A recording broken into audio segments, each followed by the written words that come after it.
first lecture of the 2020-2021 Perimeter Institute Public Lecture Series. My name is Greg Dick. I'm the Senior Director of Advancement and Public Engagement here at Perimeter Institute. It has been a strange few months, with many new protocols and adaptations in our daily lives, so we are excited to be able to create a pocket of normalcy as we begin another terrific season of public lectures. Whether you're a longtime viewer or a first-time guest, thank you for joining us tonight.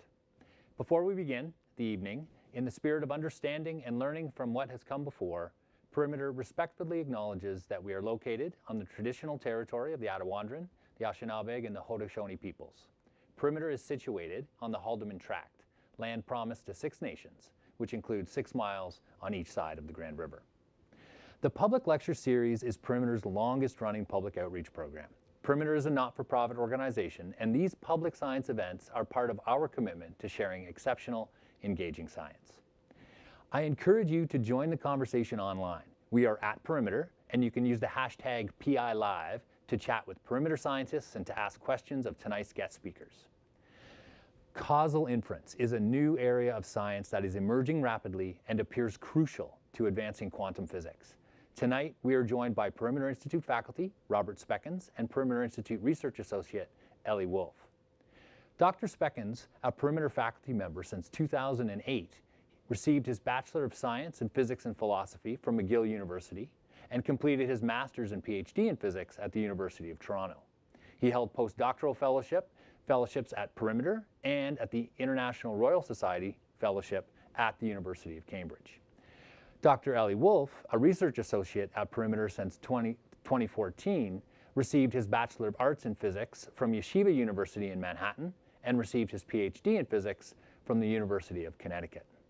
Tonight, we will hear about the development of leading-edge algorithms and the fundamental scientific discoveries that will advance quantum physics and have the potential to impact across all fields of science, uncovering the complex causal mechanisms that are key to genuine understanding.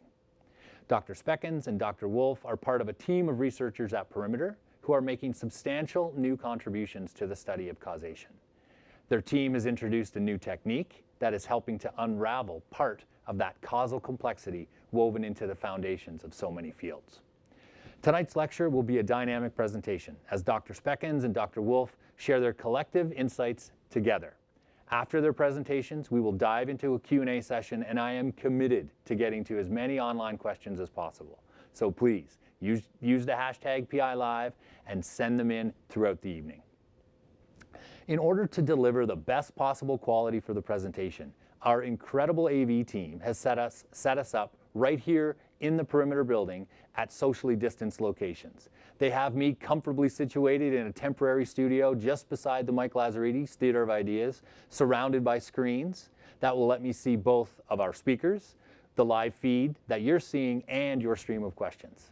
So let's welcome Dr. Robert Spekkens and Dr. Elie Wolfe as they explain this new area of science and how their unique skills and experience as quantum physicists are leading them to become causal detectives.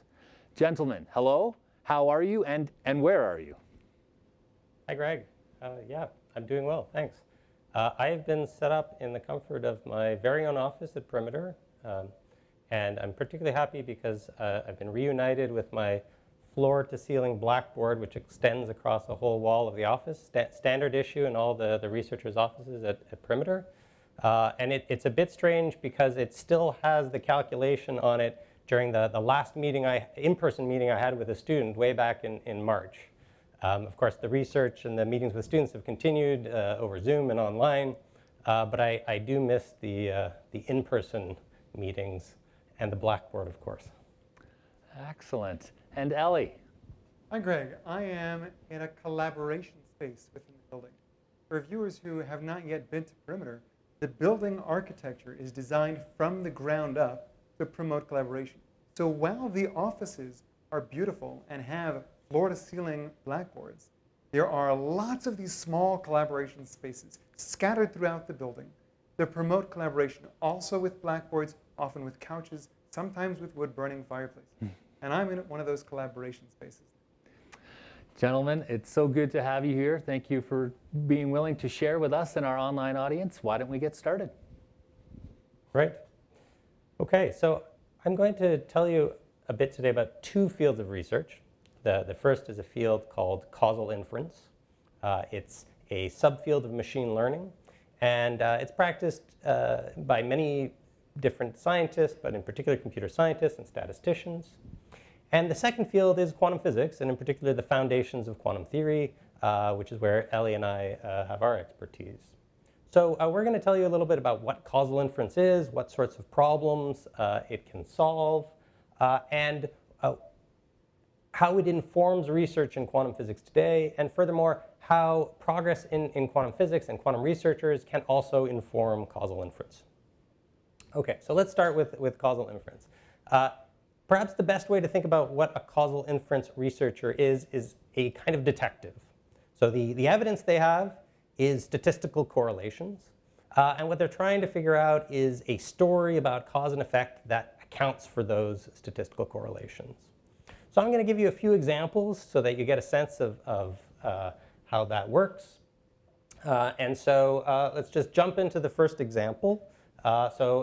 Imagine that into the Causal Detective agency, somebody comes and they're interested in statistical data which relates to the effectiveness of firefighters at reducing property damage. So they're interested in knowing to what extent sending more firefighters could preserve properties, and they have some confusing data. So they bring it to you, and here's the data they have. They have a number of different fires.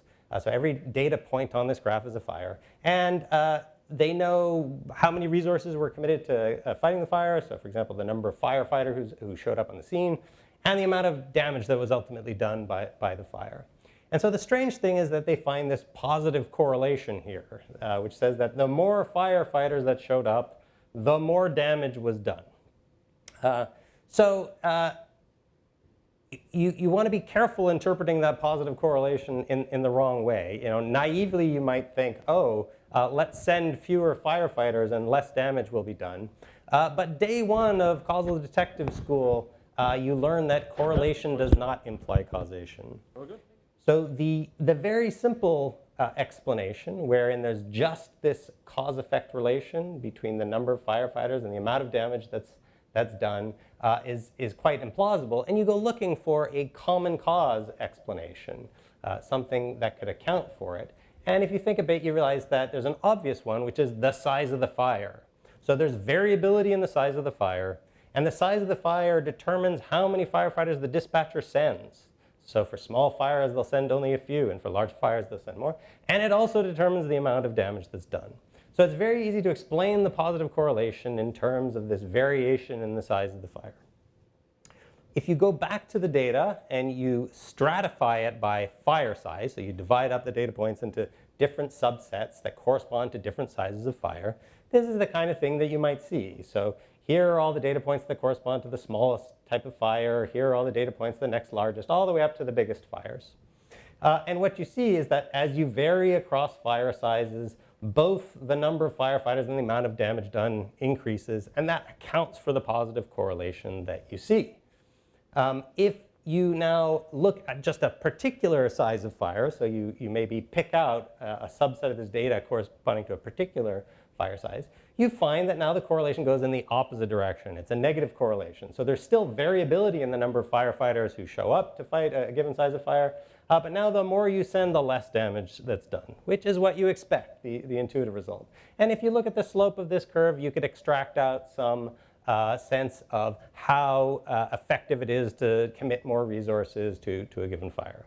So case closed on this one. Let's move on to the second example.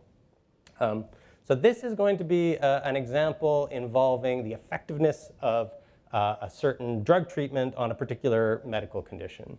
So imagine that somebody comes to you with data about a population of people that have this condition, and some subpopulation of them have taken the drug, some subpopulation have not, and it records how many have recovered and how many have not in those subpopulations. So imagine, for example, that this is what you have, that among those who got the drug, 79% recovered, whereas among those who didn't get the drug, only 43% recovered. So that's a pretty strong correlation between taking the drug and recovering. And you might think, well, there's nothing surprising going on here. Maybe it's just that the drug is very effective at promoting recovery. Unlike the firefighter example, there's nothing sort of bizarre about imagining that this is all that's going on. But day 2 of Causal Detective School tells you, you mustn't forget that correlation does not imply causation. So even if there's nothing surprising that clues you off to, you have to go looking for a common cause, you should still go looking for potential common causes that could explain the correlation instead of explaining it by cause and effect. And so if you think about it a little bit, you realize that sure enough, there are lots of things that could do it. In particular, personal factors such as being health conscious. So somebody who's health conscious might have a healthier lifestyle and be more likely to recover from this condition regardless. And they might also be somebody who's more likely to go and seek out a new medication and to take it. So that could account for some or all of the positive correlation you see. Now the difference between the firefighter example and this one that I want to highlight is that here I'm imagining that the data doesn't include this health consciousness factor. You can't divide up in the data and stratify it by how health conscious different individuals are. So you just have the correlation and you don't know whether it's from the common cause or the cause effect. So you need a new trick. The Causal Detective's bag of tricks, one of the most prominent tricks that you probably have already heard of is the randomized controlled trial. So the idea there is that you want to suspend the causal influence on taking the medication from any other factors that might influence recovery and replace it by something that won't have any common causes with recovery, like a coin flip.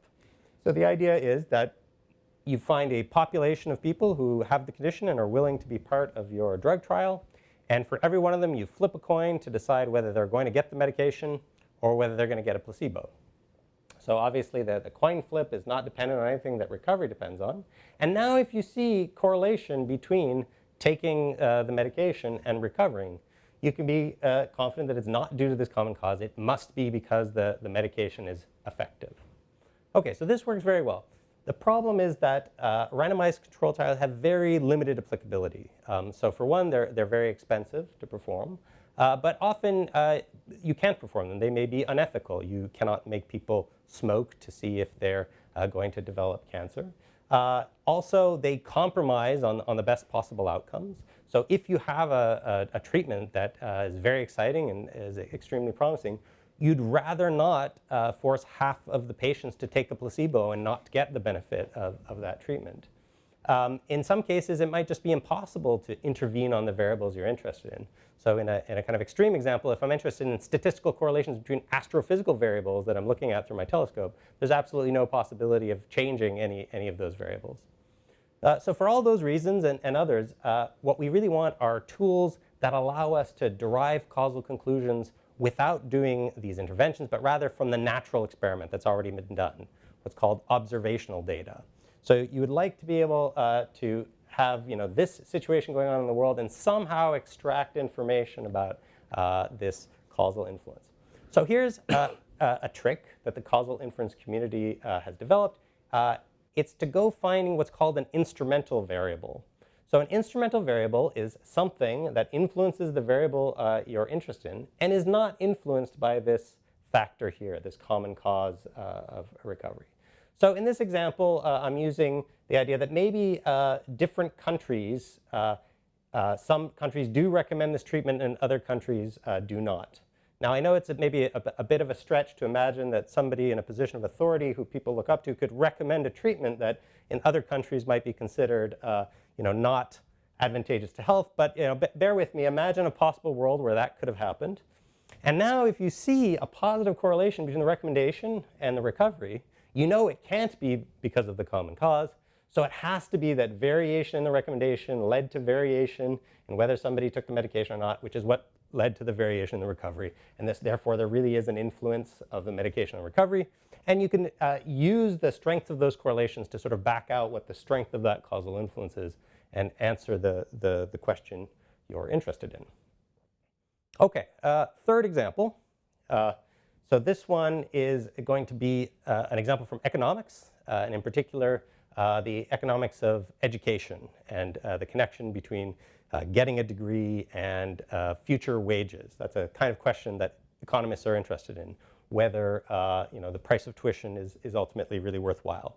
So suppose you see a positive correlation there too.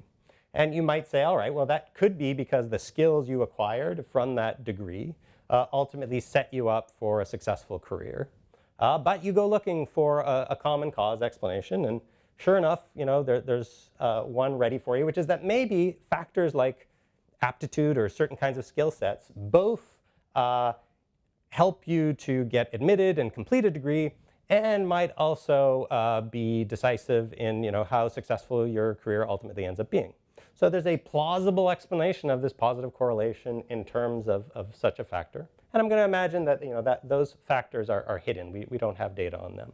So same thing as the medical example.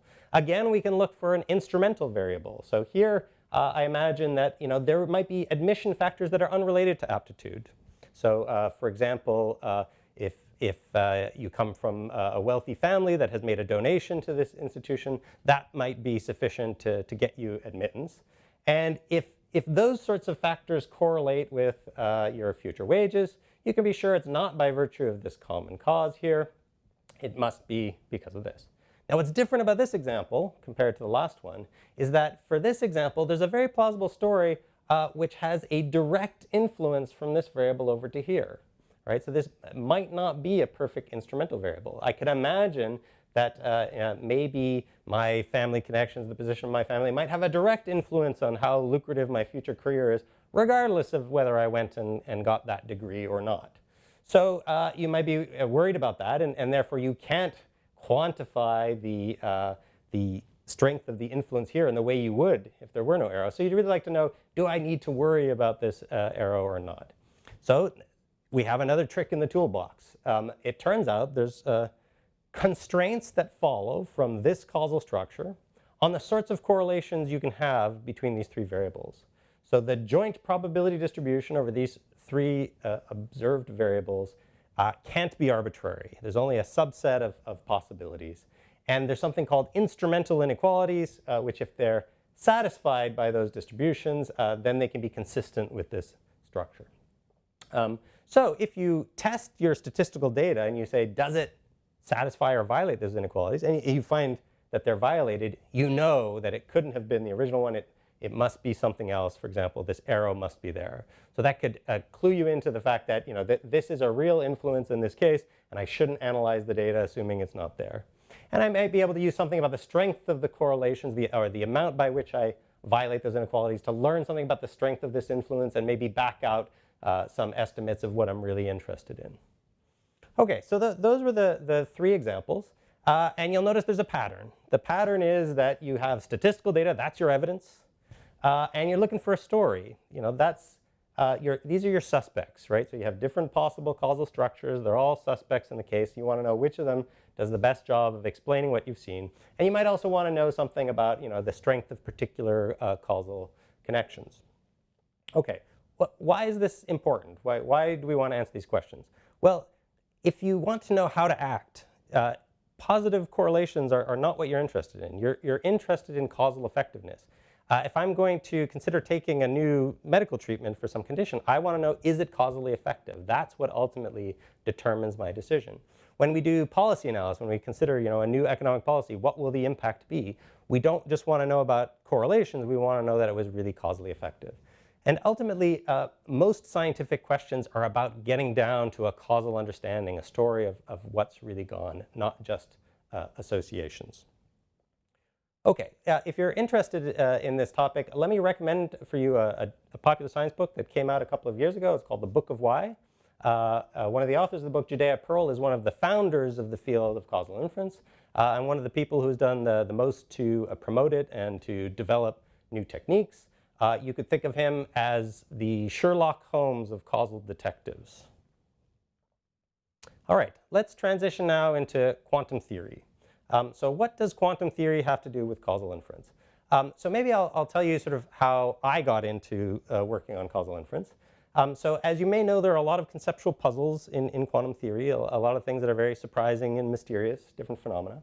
As I researched them, it seemed to me that many of those puzzles had the flavor of confusing correlation and causation.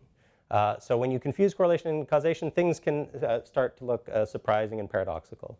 So it seemed to me that some of that was going on in quantum theory. And so when about 10 years ago I got wind of the existence of this field of causal inference, and I learned that they had made a significant amount of progress disentangling correlation and causation in the classical context, I thought, well, it would be fun to see if the conceptual framework they had set up and some of the tools they had developed could help us understand some of the puzzling features of quantum theory. And it turned out that they really could, that in fact these tools are extremely well suited to thinking about problems in quantum theory. And so I've been very focused on these sorts of issues recently, and I would say my view of quantum theory these days has been completely transformed, and I really do take a very causal inference perspective on the topic now. So I want to give you, there are many examples of ways in which causal inference has impacted our view of quantum theory, but I'm going to give you just one example. And this example has to do with Bell's theorem. So this is John Bell. His theorem is one of the most fundamental results in the foundations of quantum theory. It's a result that really puts strong constraints on your attitude towards what view of reality might be consistent with quantum theory. All right, so let's frame Bell's theorem from a causal inference perspective as a case that the causal detective is going to try to solve. So what does the statistical data look like in this case? Well, you've got an experiment, a simple experiment, where you have two particles that are generated at the source. They go off to opposite wings. Each one of them gets measured, and one of two properties get measured. So I have a little knob here, the setting, which can be, say, 0 or 1, and that corresponds to which property I'm going to measure on that particle. And then there's a little LED light on top, and let's say those are also labeled 0 and 1 outcomes. And that tells me, whether the particle has that property or not. And I imagine repeating this experiment many, many times with lots of pairs of particles, doing random variations of the settings, and recording what outcomes I get on each side. And I get some data. So this is an example where if I look at the first row here, when the setting on the left and the right are both 0, then the probability that the outcomes on the left and the right are both 0 is 43%. The probability that they're both 1 is 43%, and the rest of the probability is divided between the cases where they're not the same. And you have a similar pattern for the other types of settings. So this is data that quantum theory predicts can happen in this experiment, and its experiments have corroborated that. So there's experiments that show these kinds of correlations. Okay, so what do we do with this? We ask the question of what's the causal story that can account for this statistical data. So I present to you suspect number 1, which is this causal structure here. So the idea is that there's a hidden common cause of the two outcomes, which explains their correlations. So the left outcome is just a function of whatever property I'm measuring on the particle and the properties of the particles themselves. And we imagine that there's some variation in the properties of the particles as I repeat this experiment. That's the idea of this causal story. And it's a very natural one because if I look at the structure of the experiment, it really looks like there could be a mechanism here that is a common cause that's going to influence the outcomes on both sides. So it's a completely plausible picture of what might be going on. Now it turns out here in this structure, like we saw before, there are not all distributions over these 4 observed variables are possible. There are constraints. And those constraints also come in the form of inequalities, and they're called Bell inequalities in honor of John Bell. Now it turns out that these correlations that you've observed do not satisfy those inequalities. They violate them.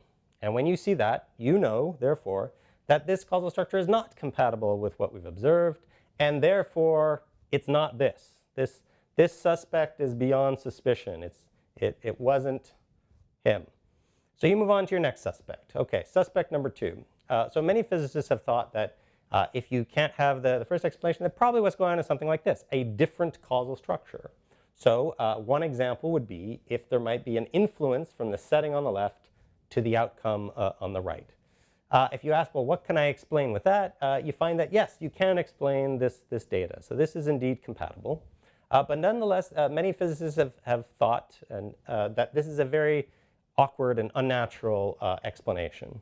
There are several reasons that can be given for that. I'll mention one of them, which is that it's possible to do this experiment in a way that the time at which the setting on the left is chosen is, and the outcome on the right is registered is such that even if an influence goes at the speed of light, it doesn't have time to reach the outcome to inform it what the setting was. And so to posit this structure is to posit that there must be causal influences that go faster than the speed of light. And that is in tension with Einstein's theory of relativity, which many people interpret as saying that no causal influence can go faster than light.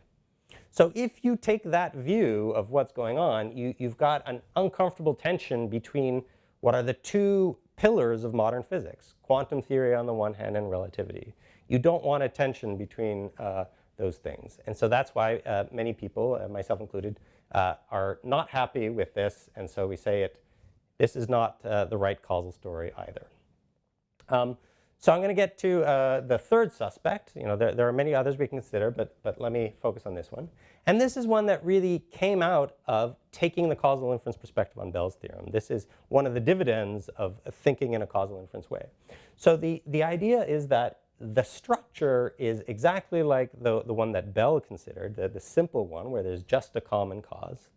But what's new and different here is that the nature of that common cause is not the same as it was classically. So in particular, the way the left outcome depends on its parents is not just a function of the setting and some variable that has some variability. This is no longer a variable. It's something more exotic. It's not a function that determines its dependence. It's a more exotic mathematical object. The statistical variance here, or the uncertainty I have about this, is replaced by something that's a more exotic mathematical object. And I won't go into the details, but the idea is that it fits the rough structure of a causal explanation. It's just that the notions of cause and effect and of statistical variance have been modified in order. It's a bit how in relativity space and time are still there, but they've been modified. It's a new notion of space and time, and it's this similar idea here that we have what quantum mechanics asks us to do is have a new notion of cause-effect relations. So you can devise such models such that they reproduce the formal apparatus of quantum theory, and so they can generate these kinds of correlations. And so you can get compatibility between this structure and these correlations, and you can conclude that, yes, this is the right story. This is your man. Very good. So why is it important? I addressed that question in the classical half. Here I would say it's important because, as I mentioned, causal explanation is really central to science. But furthermore, more specifically, one of the big unsolved problems in physics today is how to unify these two pillars on which modern physics rests, quantum theory and relativity. And it turns out that Einstein's theory of space-time and gravity is very much about potential causal connections. It's very much about causal structure. So if you don't have a story about, how do we generate these correlations that quantum theory predicts causally, if you don't know what happens to the notions of cause-effect in the quantum world, you'll have a challenge in unifying these things. So I think that's, I believe personally that understanding cause-effect in quantum theory is actually critical for the progress of physics. All right, let me wrap up and try to tie together these two topics, Bell and Pearl. So remember the structure of that Bell causal diagram. And now I've removed labels from these because I want you to imagine that these could be arbitrary. These could be variables from economics or medicine, or they could be settings and outcomes of experiments. It doesn't matter. In all cases, whatever it is, if this is what's going on causally, there will be constraints on the sorts of correlations which are described by the Bell inequalities. And if you violate those constraints, you know it wasn't this structure. So what happens is that if you're a quantum physicist and you've done an experiment and you're confident because of relativity that this is the right causal structure, you conclude from that violation that you're witnessing some truly quantum effect, right? That you've managed to do the experiment in a sufficiently subtle way that you can see quantum effects. If you're a classical causal inference person, however, and there's nothing quantum in your experiment at all, it's just variables from medicine or economics, you have a different conclusion. You see that violation, you say, aha, my hypothesis that this was the right causal structure is wrong. It must be something else. Maybe it's this one here with the arrow. So it's the same tool, right, these inequalities, used by both communities for different purposes, witnessing quantumness or just witnessing that your hypothesis was wrong. And it's the same thing with what I described in the first half of the talk, this other structure called the instrumental structure. You have inequalities called instrumental inequalities that follow from that. And it's the same story, that if you violate those and you know it's not this, classically, you'd go looking for some other connections. But you can also use it in quantum mechanics. If you've got an experiment that you're confident has this structure, you can say, a violation of those inequalities tells me that my common cause must be quantum. And in fact, in the last few years, we now have experiments like this that can witness the quantumness of the common cause for this kind of structure rather than Bell's structure. So to wrap up, the point is that the plot of all these stories is basically the same, much like in Causal Detective stories. There are some variations in the quantum case, but the sorts of questions that are being asked the same, the concepts are the same, and a lot of the tools are common to the two communities. So I'm going to pass it over to Elie now to tell you a little bit more about that interplay and some of the applications. Elie. Thanks so much, Rob. I really appreciate this introduction, and I want to just recap that what Rob has told us is sort of like how these two communities, quantum theorists and data scientists who are studying broad problems in causal inference, have an intersection. And I want to sort of pick up on that idea and extrapolate and explain why it's so interesting to quantum theorists not to just notice this connection, but to run with this connection. So let me just recap that Rob has explained to us, if I can get the slides to advance, which they're not at the moment. I'm going to just step forward and see what I can do. There we go. So Rob has told us that Bell's theorem is a result which allows us to falsify a potential suspect as a causal explanation. This eliminating of a possible explanation is the fundamental premise in detective work. Sir Arthur Conan Doyle put the words in Sherlock Holmes' pages that once we eliminate the impossible, everything that remains, or whatever remains, can only be true.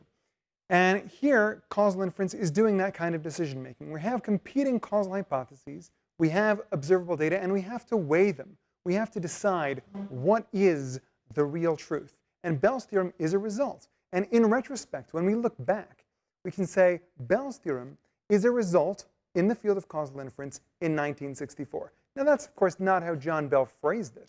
But when we look back, we can say there has been this connection between the two communities of quantum foundations and data science, which we can trace back to that common result.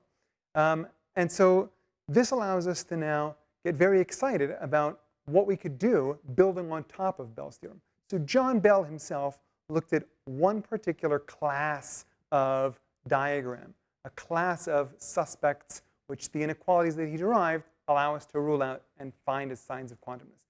But the truth is, in modern data science, the sorts of causal hypotheses and suspects that we're wrestling with are much more diverse. So here are just a few examples of causal structures from recent papers. Right? Here is a causal structure which pertains to dental hygiene and explores lots of pathways where sex and gender can impact tooth loss. And there's some 9 different variables in this diagram.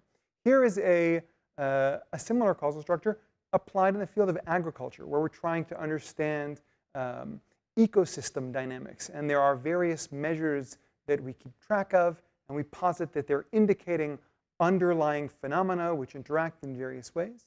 And here is a highly complicated causal structure, but fairly par for the course in modern medicine, where we're looking at disease progression, drug treatment, inclusion in a study, risk of mortality, previous risk factors, understanding whether or not different interventions will alleviate other symptoms. And we're going to come back to these kind of complicated structures shortly. But this diversity of causal structures which are relevant to practice now begs the question, if John Bell has this result in quantum theory, which we understand as a result in causal inference, what about these more general causal suspects, these diagrams which have additional complexity? How should we approach those? And as quantum physicists, we turn to this and we say, okay, what was missing is generality. What we really want are tools which take Bell's 50 years of science which builds on that result and now extrapolates and allows us to take any causal structure, any diagram, and understand what are the constraints that this diagram implies, so that we can now go and say, if you hand me any possible diagram, I will be able to falsify it. I will be able to rule it out and say not this. How do we derive these inequalities? And this is some of the research that we're pursuing here at Perimeter, Rob and I. one of the results that I'm particularly proud that has come out of Perimeter is the inflation technique, what we named it. I think this is one of the things that Greg referenced in the intro. And this allows us to take any causal structure, and it's a method for deriving constraints, which then allow us to perform falsification. So here, I'm giving an illustration of 5 different causal structures, which we apply the inflation technique to. So these are all diagrams, and I've removed all names, so these are highly abstract, but they're fundamental possibilities, which might be explanations for our data. But if we have inequalities associated with each one, then we can understand whether it is a valid explanation, or if there are additional edges, then the extent to which it's not a good explanation gives us back information about how strong and how important these additional edges, which are absent in these diagrams, must be in playing a role. And inflation, when applied to these, has given us inequalities heretofore unknown. So this is my first point. We say that quantum physicists have experience doing causal inference in retrospect, but moreover, today, quantum physicists are actively contributing to the field. We have results which are relevant for classical problems in causal inference, where we can do this kind of detective work. But even so, this whole notion is still just scratching the surface, because so far I've told you that quantum theorists have something to say, have something to contribute to the discussion of classical causal inference. But we have our own motivations which go beyond just performing a community service. And that is 2 things. First off, looking for quantumness in places where no one's looked before, and trying to adjudicate between quantum explanations themselves.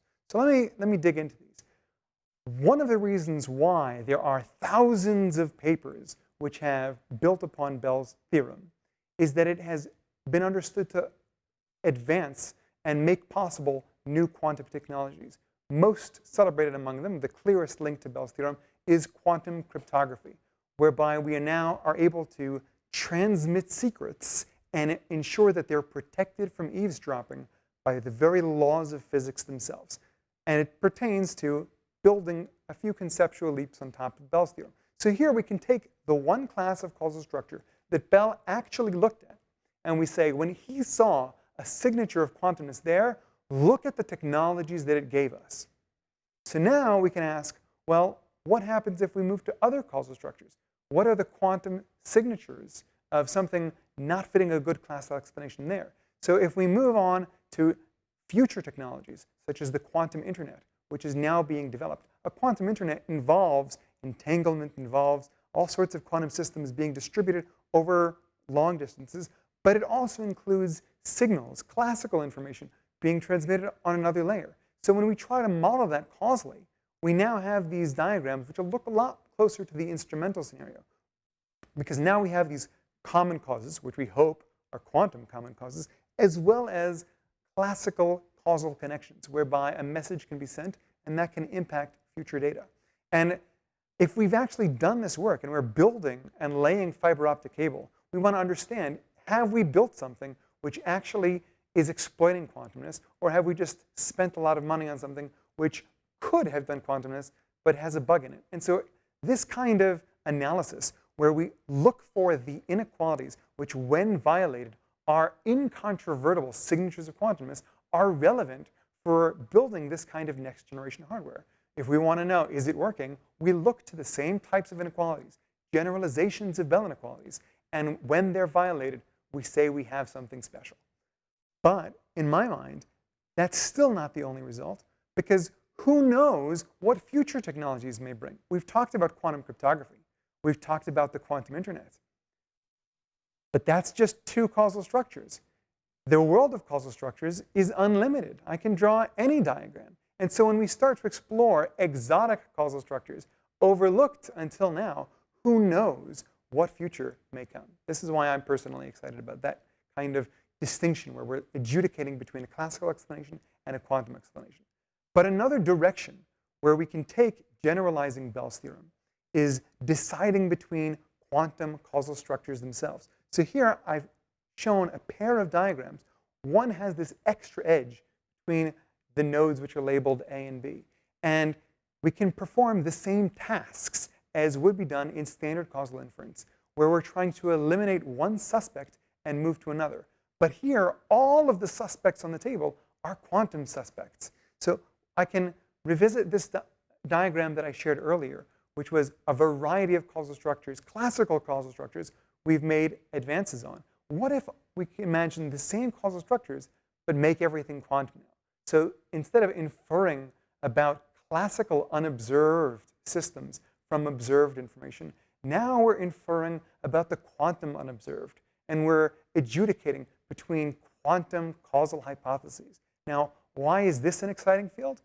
From an applied perspective, it could be used to design and test next-generation quantum hardware. If we're building a quantum computer, for example, we've got lots of circuits which involve magnetic fields, which are supposed to flip different signs in the metal, qubits, and there's layers of processes in the architecture. And we might think that we've built one thing, and if it's not working quite right, we want to understand where the bug is.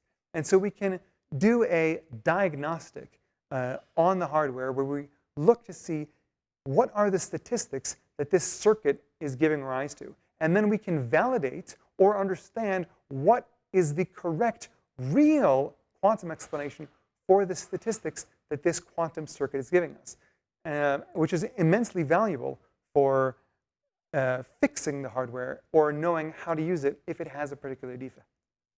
But that's still not the most interesting application as far as I'm concerned. As a foundational theorist, I like to recognize that the universe is quantum. Our understanding has changed. We used to think that a classical explanation was sufficient. But now we understand that Mother Nature herself really requires quantum phenomena to be embedded in it and to explain the world around us.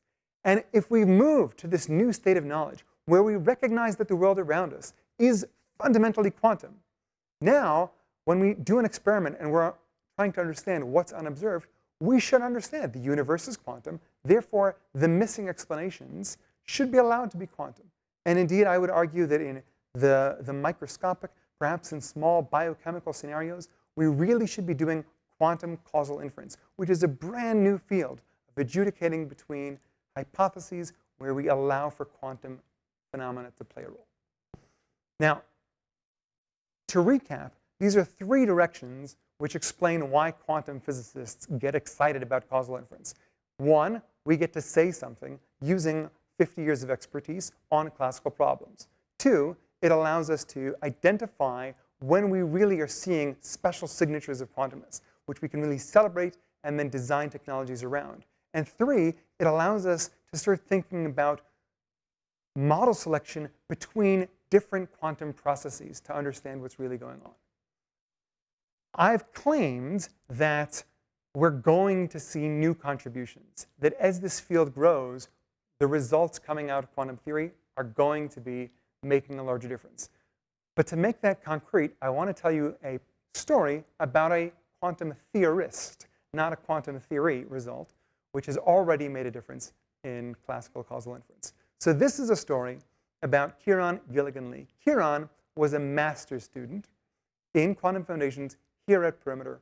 Rob supervised his master's thesis at the Perimeter Scholars International program. He completed his master's here doing causal inference in quantum theory project at Perimeter, completed a PhD at Oxford University in quantum theory, and was then recruited by a healthcare company in the United Kingdom, Babylon Health. They were looking for causal experts for the purpose of automated diagnosis. And so Kieran, as a causal expert, was exactly what they were looking for. Now, what is automated diagnosis? The idea here is if a patient can tell you their symptoms, a doctor says, oh, if these are your symptoms, here's the medicine I'm going to prescribe to alleviate your symptoms. Now, Babylon Health, their mission is to make healthcare more affordable and more accessible. So they were thinking, what if we could bring artificial intelligence to bear on the problem of diagnostics? And they have an app which you can download on your phone and chat with a chatbot, which is essentially the artificial intelligence. You share your symptoms with this computer system, and it tries to figure out what disease you have. And it can then say, you need to go to the emergency room, or you need to see a doctor, or try drinking some soda water. So here in the background is a video playing where you can sort of see different symptoms being listed and possible explanations and diseases which are associated with them floating around, and the AI is supposed to help decide. Now, Kieran came to Babylon Health and started doing causal analysis. They had a very sophisticated causal model, and he wrote some scripts to try to do calculations whereby if symptoms were presented, Kieran's algorithm was supposed to try to do diagnosis and figure out what disease was causing the symptoms. And there was already an existing algorithm in place at Babylon Health, so Kieran sort of looked at the one that he wrote, and he looked at the one that the company had already been using, and he found that they were performing slightly differently, and he tried to understand what was the difference between his causal analysis and the company's existing causal analysis. And here's the story he tells about the difference in retrospect. So this is a artificial example, but it gets the point across, I think, quite nicely. Imagine that a patient reports that they're experiencing chest pain. So technically, we'd call this angina.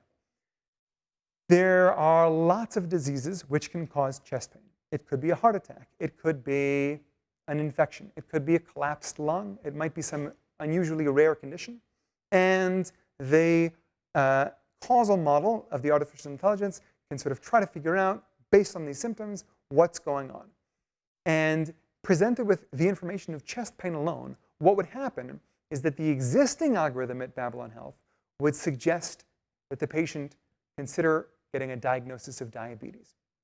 Now, the problem with that is diabetes can't possibly cause chest pain. So if diabetes cannot cause chest pain, if that's not a symptom of diabetes at all, why was this algorithm, which Babylon Health had in use, suggest if all you're doing is reporting chest pain, I suspect that the disease is diabetes.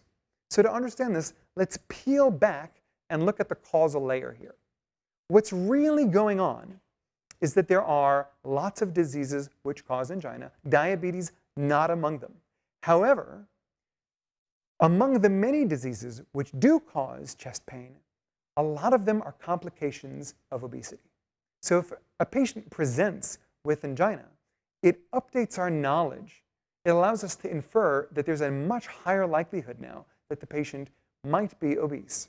Now, because there are so many ways that obesity could lead to angina, whether it's an infection, whether it's a heart attack, whether it's one of these rare conditions, none of them are particularly significant, and we would assign fairly small odds for one over the other. However, a patient who is obese, there is a disease which is more strongly associated with obesity than any other, and that, of course, is diabetes. And what Kieran realized is that the artificial intelligence wasn't so much wrong by suggesting diabetes as it was answering the wrong question. Because the truth is, if we look at patients who have chest pain and we look at their medical charts and we say, what diseases do we see in their charts? For patients who are reporting chest pain, the disease most often found in their charts, more so than any other, is in fact diabetes. But this is an association. It's not a causation.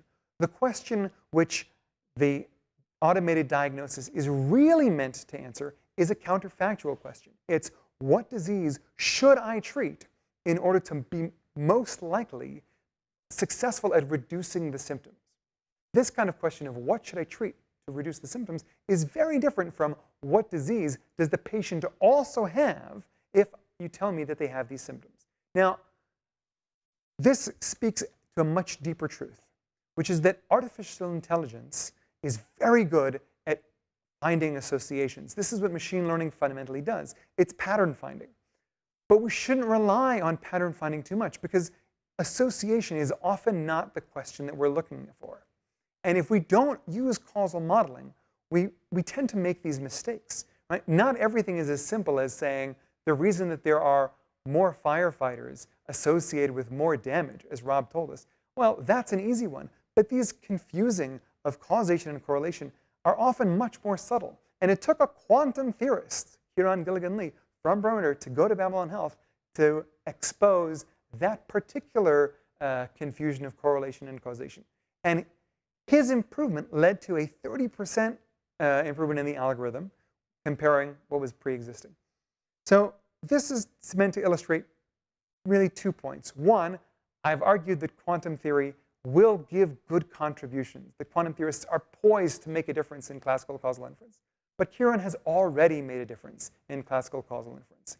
But two, to remind us that causation and correlation are sometimes easily picked apart, but often very difficult to do so. And the language of causal inference, the more that we fold it into artificial intelligence and we supplement artificial intelligence with causal modeling, the more potential we have to draw really relevant conclusions, conclusions which allow us to understand what we should do and not just what is also done at the same time.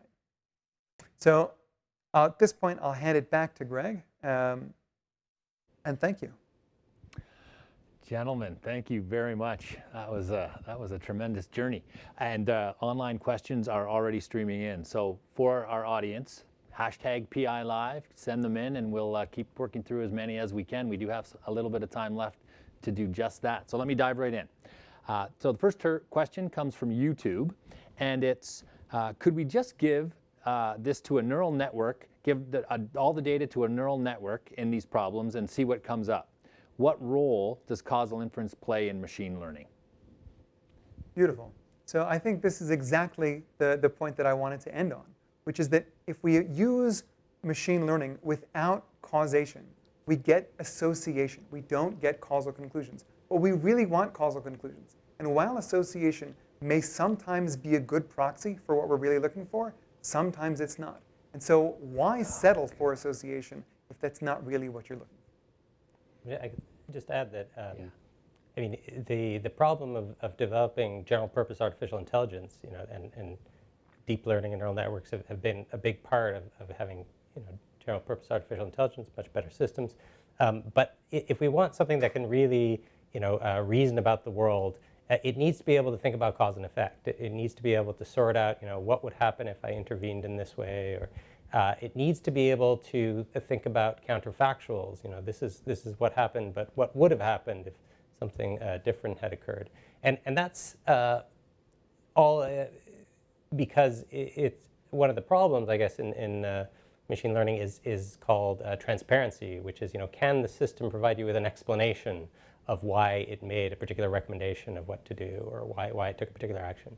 So one of the nice things that's emphasized by people who work in causal inference is that if you incorporate causal inference, then it's much easier to provide those explanations. It could be, well, there was this causal model, and the system evaluated what the consequences of different actions would be, and it settled on this action because it was the one that had the best consequences. So I think a lot of people are really excited. My understanding is that a lot of the big names in AI do see causal inference as a component of any good AI system and something that we're going to be seeing a lot more of in the near future. And perhaps it could help to achieve more transparency. Great. Here's another question, and very current. Do you know of anyone using causal inference to tackle the ongoing COVID-19 pandemic? Do you think it could be an effective tool in that fight? Yeah. So I get some mailings of sort of all the causal inference papers that are coming out, and over the months I've been seeing more and more of them that are about COVID data, and yeah, I think definitely that is exactly the kind of tool you want to use. To give you just sort of one example of a paper that I found particularly interesting, it was a paper that noticed the existence of something called Simpson's paradox. So my firefighter example was an instance of Simpson's paradox. It noticed this in the context of COVID data. So it'll give you a bit of a flavor for why you shouldn't just interpret data directly in terms of associations, which has been the theme here. So what they saw was that in the early days of the pandemic, in something like March and maybe the beginning of April, when they compared data coming out of China and Italy in terms of case fatality rate, what they saw was something strange, which was that the case fatality rate was lower in China overall, on average, but it was lower in Italy in every age group. All right, so if you stratify the data by age group, you found that in every age group, Italy was doing better than China. But overall, when you averaged all the data, China was doing better. And so that seems strange, but the resolution is that the age demographics of those two countries are different. Age has an impact on on mortality, right? So the more elderly, the more likely you are that COVID could be fatal. And so what was going on is that in China you have a much more elderly in Italy you have a much more elderly population. So the statistics are skewed towards the older age groups where you have a higher mortality rate. So when you take the average, you're averaging over people who have higher mortality rates, so your overall mortality rate becomes higher. But in every age category, the case fatality rate was less. So if you take that into account and you stratify the data by age, you see that that Italy was doing better than China. But if you didn't have the tools of causal inference, you might not know how to do such an analysis. Great. Okay, this is shifting gears a little bit. This is a question from Arunan, and they ask, do you have any advice for high school and college students who want to pursue an interest in physics? Who'd like that one? Well, I can say one thing that I found successful is to cold email any physicist you've read their paper. I'm here at Perimeter because Rob had a paper on causal inference in quantum theory. I think it was called Lessons of Machine Learning for Quantum Theory. And I read the paper, and I loved it. And I had some questions on it, and I emailed Rob. And that sort of began a conversation. That then Rob gave a lecture, and I was able to tune in and to follow up on that. And I visited Perimeter to have discussions about this. So I would say reach out to people. Never feel embarrassed about expertise. People love getting contacted when you say, hey, I read your paper, yada, yada, yada. I think it's wrong. I think it's good, whatever. The beginning of like, I read your paper, it's good. Let's talk. Rob, do you want to take that one, or should we move to that? Yeah, that's great advice. I just second what Elie said, that particularly if, as you know, Elie mentioned, if you want to have contact with a particular person, the best way to do it is really to engage with what they're passionate about. So you know, I would say also just read a lot and figure out what you're passionate about, and sort of go deep and see. There's just so much to know. There's a lot of great popular science books out there. So I sort of recommend going deep into that and just keep following the trail to other topics. Great. All right, here's another question from YouTube again. Historically, you can give you give any examples of how techniques from causal inference have made a difference? So beyond the examples you've given, I guess, what fields do you think are most primed to benefit from these techniques going forward? Well, why don't I take the first half of that, and then maybe Elie can take the second half. So one of the examples I like, which you can read about in Pearl's book, is the history of how we sorted out that smoking does indeed cause lung cancer. So the story goes that from the years 1900 to 1950, people noticed that there was this incredible increase in the rates of lung cancer. And they didn't know what had caused it. And a lot had changed in those 50 years. Roads had been tarred, there were automobiles now, so people were inhaling fumes, and it really wasn't clear what was the cause.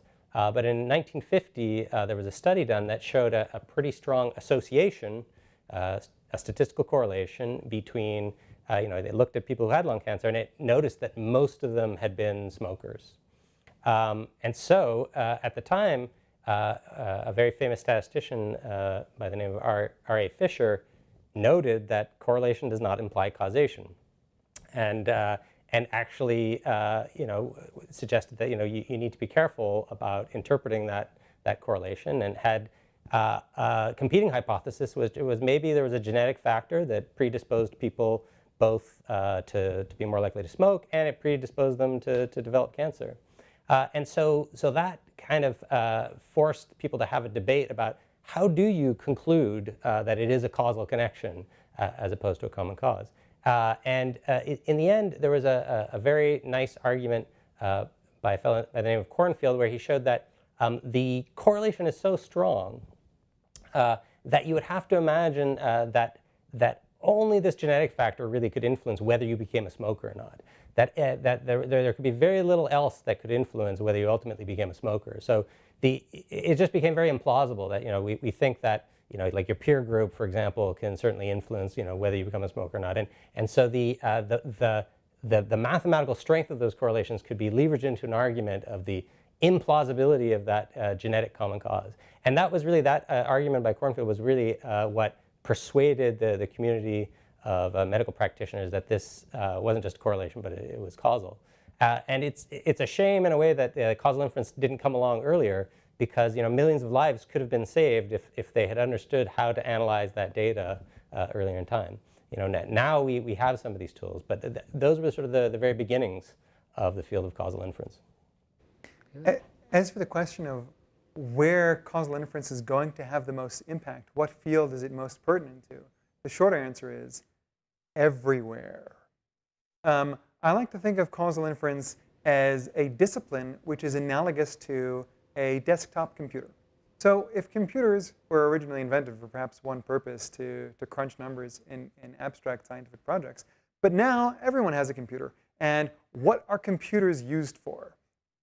Everything. So we've seen that causal inference is universally applicable. It's absolutely applicable to economics, as Rob's explanation regarding impact of education on future wages is. I've seen lots of papers around that theme. I've seen it in social science. We've seen it extremely relevant in medicine. It shows up in advertising. If we're trying to understand, is a particular advertisement effective at leading sales? So we can use causal inference to understand whether it was causation or correlation.